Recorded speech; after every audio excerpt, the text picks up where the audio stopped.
السلام علیکم، میرا نام عبدالرحیم ہے۔ میں مختلف احادیث کی کتابوں سے مختلف ٹاپکس پہ ویڈیوز بنا رہا ہوں۔ تو سنن نسائی سے نماز کے ٹاپک پہ کچھ حدیثیں ہیں۔ اعوذ باللہ من الشیطان الرجیم، بسم اللہ الرحمن الرحیم۔ حدیث نمبر 552۔ حضرت عائشہ رضی اللہ تعالیٰ عنہ سے مروی ہے، نبی صلی اللہ علیہ وسلم نے فرمایا، جس شخص نے فجر کی ایک رکعت طلوع آفتاب سے قبل پا لی تو اس نے نماز پا لی، اور جس شخص نے عصر کے ایک رکعت غروب آفتاب سے قبل پا لی تو اس نے نماز پا لی۔ ایک اور حدیث ہے، حدیث نمبر 553۔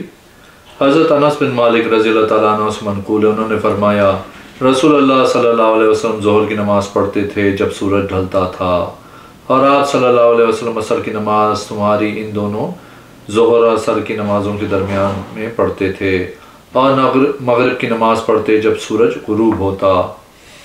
اور عشاء کی نماز پڑھتے جب سرخی غائب ہو جاتی۔ پھر انہوں نے فرمایا، آپ صلی اللہ علیہ وسلم صبح کی نماز سے اس وقت فارغ ہوتے جب نظر دور تک دیکھنے لگتی۔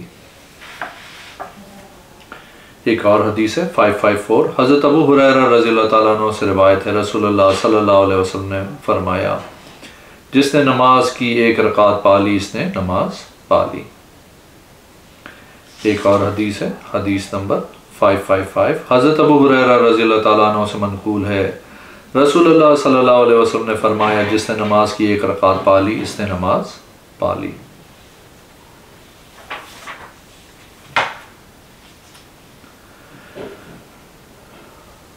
ایک اور حدیث ہے، حدیث نمبر 558۔ حضرت سالم اپنے باپ حضرت عبداللہ بن عمر رضی اللہ تعالیٰ عنہ سے بیان کرتے ہیں کہ نبی صلی اللہ علیہ وسلم نے فرمایا، جس نے جمعہ یا کسی اور نماز کی ایک رکعت پا لی تو اس کی نماز پوری ہو گئی۔ ایک اور حدیث ہے، حدیث نمبر 559۔ حضرت سالم سے روایت ہے، رسول اللہ صلی اللہ علیہ وسلم نے فرمایا، جس شخص نے کسی بھی نماز کی ایک رکعت پا لی اس نے نماز پا لی، مگر جتنی نماز اس سے رہ گئی ہے اسے پوری کرے گا۔ ایک اور حدیث، حدیث نمبر 560۔ حضرت عبداللہ رضی اللہ تعالیٰ عنہ سے روایت ہے، رسول اللہ صلی اللہ علیہ وسلم نے فرمایا، سورج طلوع ہوتا ہے تو اس کے ساتھ شیطان کا سینگ بھی ہوتا ہے، پھر جب سورج بلند ہوتا ہے تو شیطان اس سے دور ہو جاتا ہے، پھر جب سورج سر پہ آ جاتا ہے تو شیطان اس کے ساتھ مل جاتا ہے، اور جب سورج ڈھل جاتا ہے تو شیطان اس سے الگ ہو جاتا ہے، پھر جب سورج غروب ہونے کے قریب ہوتا ہے تو شیطان پھر اس سے آ ملتا ہے، اور جب غروب ہو جاتا ہے تو شیطان اس سے دور ہو جاتا ہے، اور رسول اللہ صلی اللہ علیہ وسلم نے ان اوقات میں نماز پڑھنے سے روکا ہے۔ ایک اور حدیث، حدیث نمبر 561۔ حضرت عقبہ بن عامر جبنی رضی اللہ تعالیٰ عنہ سے روایت ہے، وہ فرماتے ہیں، تین اوقات ایسے ہیں جس میں اللہ کے رسول صلی اللہ علیہ وسلم نے ہمیں نماز پڑھنے یا میت کے دفنانے سے منع کیا: جب سورج روشن ہو کے طلوع ہو رہا حتیٰ کہ بلند ہو جائے، اور جب سورج سر پہ کھڑا ہو حتیٰ کہ ڈھل جائے، اور جب سورج غروب ہونے کے قریب ہو حتیٰ کہ غروب ہو جائے۔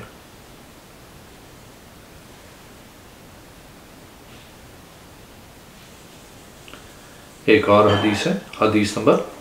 562۔ حضرت ابو ہریرہ رضی اللہ تعالیٰ عنہ سے منقول ہے کہ نبی صلی اللہ علیہ وسلم نے عصر کی نماز کے بعد نماز پڑھنے سے روکا ہے حتیٰ کہ سورج غروب ہو جائے، اور صبح کی نماز کے بعد بھی نماز سے روکا حتیٰ کہ سورج طلوع ہو جائے۔ ایک اور حدیث ہے، نمبر 563۔ حضرت ابن عباس رضی اللہ تعالیٰ عنہ نے فرمایا، میں نے بہت سے اصحاب نبی صلی اللہ علیہ وسلم سے سنا ہے، ان میں حضرت عمر بھی شامل ہیں، اور مجھے ان سب میں سب سے زیادہ محبوب ہیں۔ رسول اللہ صلی اللہ علیہ وسلم نے فجر کی نماز کے بعد نماز پڑھنے سے روکا ہے حتیٰ کہ سورج طلوع ہو جائے، اور نماز عصر کے بعد بھی نماز پڑھنے سے روکا ہے حتیٰ کہ سورج غروب ہو جائے۔ ایک اور حدیث ہے، حدیث نمبر 564۔ حضرت ابن عمر رضی اللہ تعالیٰ عنہ سے مروی ہے، رسول اللہ صلی اللہ علیہ وسلم نے فرمایا، تم میں سے کوئی شخص قصداً طلوع اور غروب شمس کے بعد نماز نہ پڑھے۔ ایک اور حدیث ہے، حدیث نمبر 565۔ حضرت ابن عمر رضی اللہ تعالیٰ عنہ سے روایت ہے کہ رسول اللہ صلی اللہ علیہ وسلم نے فرمایا، طلوع و غروب شمس وقت نماز